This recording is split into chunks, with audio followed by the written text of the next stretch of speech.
17-7. The Pirates leading the Taft Toreadors at the break.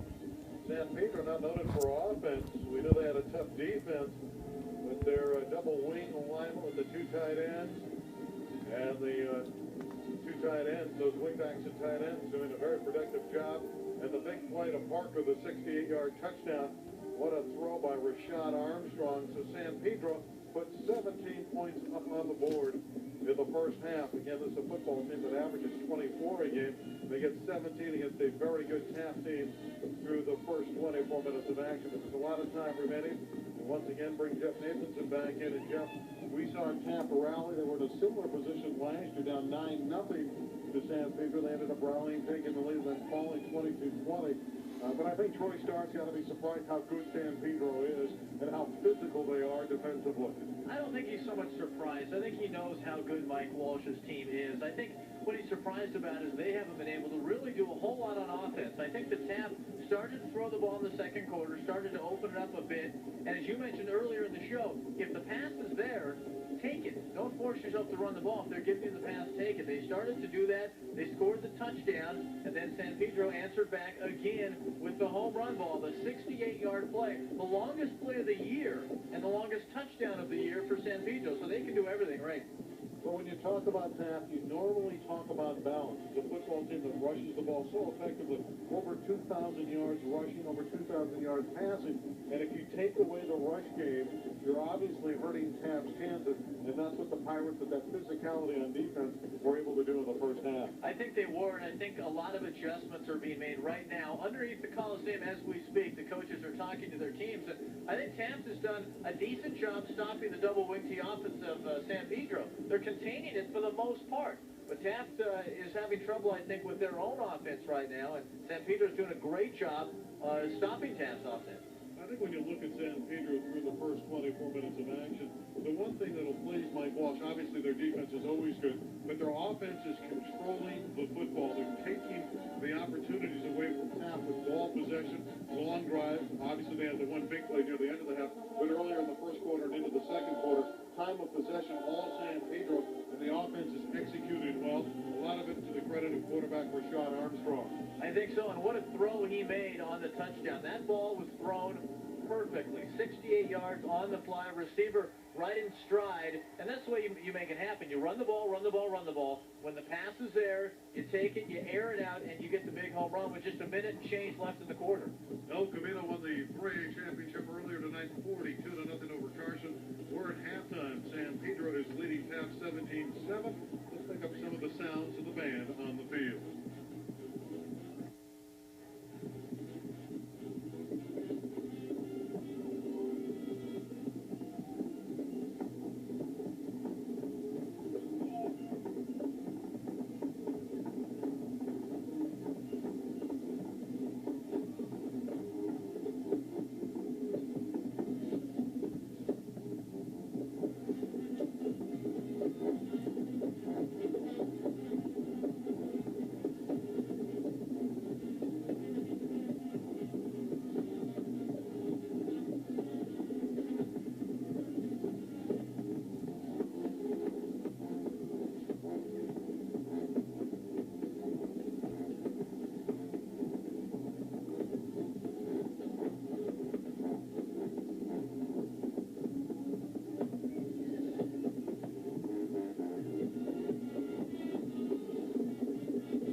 about this time, we talked to Steve Walters, the principal of San Pedro High School, and lo and behold, it's about that time of year once again, and joining us right now is the principal of San Pedro High School, Steve Walters. Steve, once again, another year, you're here with us again. How does it feel to be back in the game?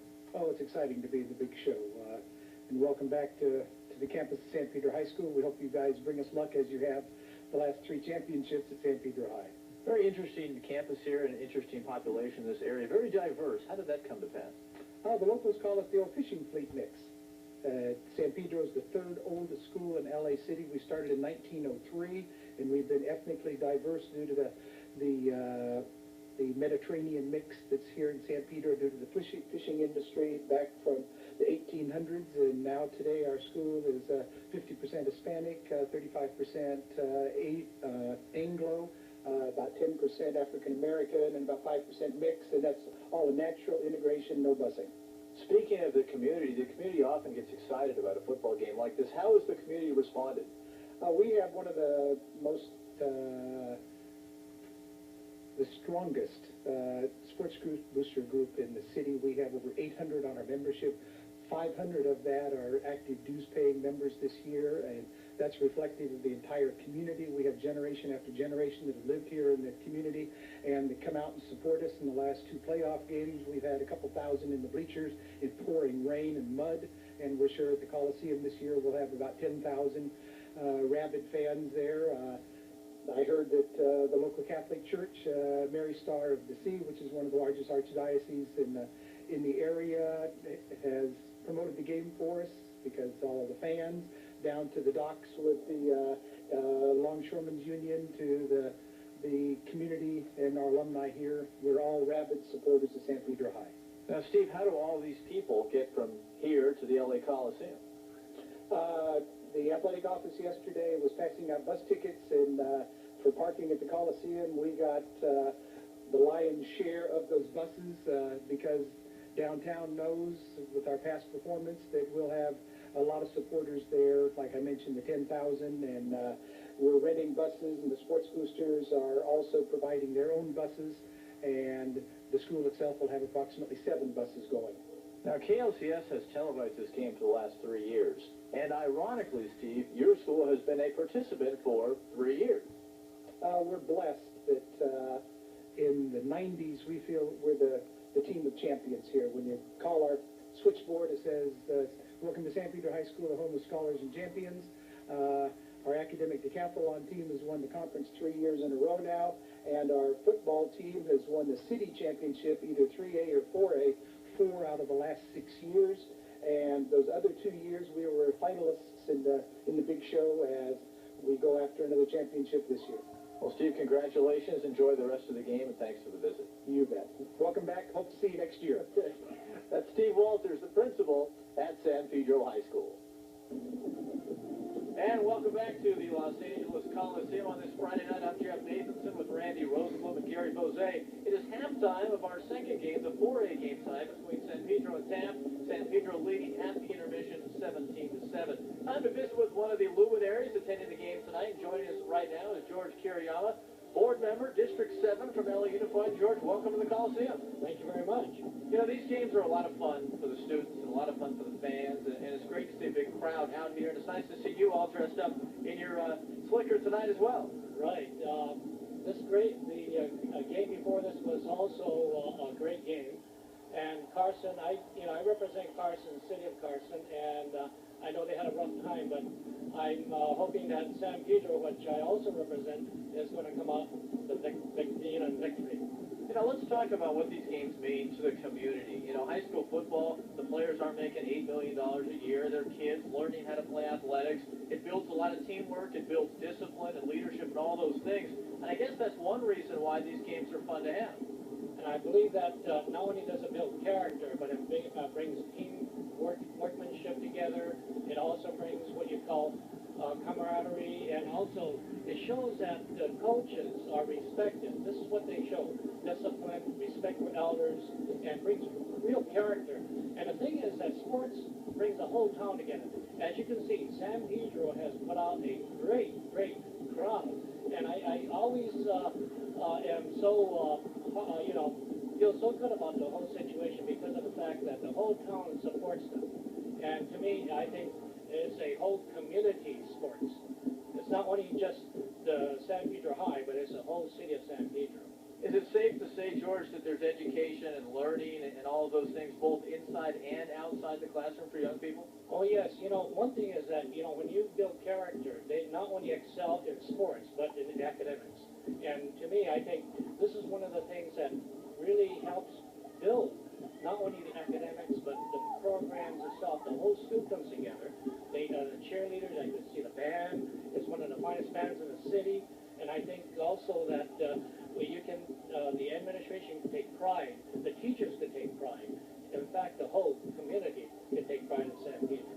Well, George, you say that very well. A great event tonight. Nice to see the community come out and support it. Everybody's having a good time. A very nice, very positive event tonight. We thank you and the board for your support of high school athletics. And thank you very much for interviewing me. That's George Kiriyama. And speaking of the bands George mentioned, they are very talented. Let's go downstairs to the field and have a listen.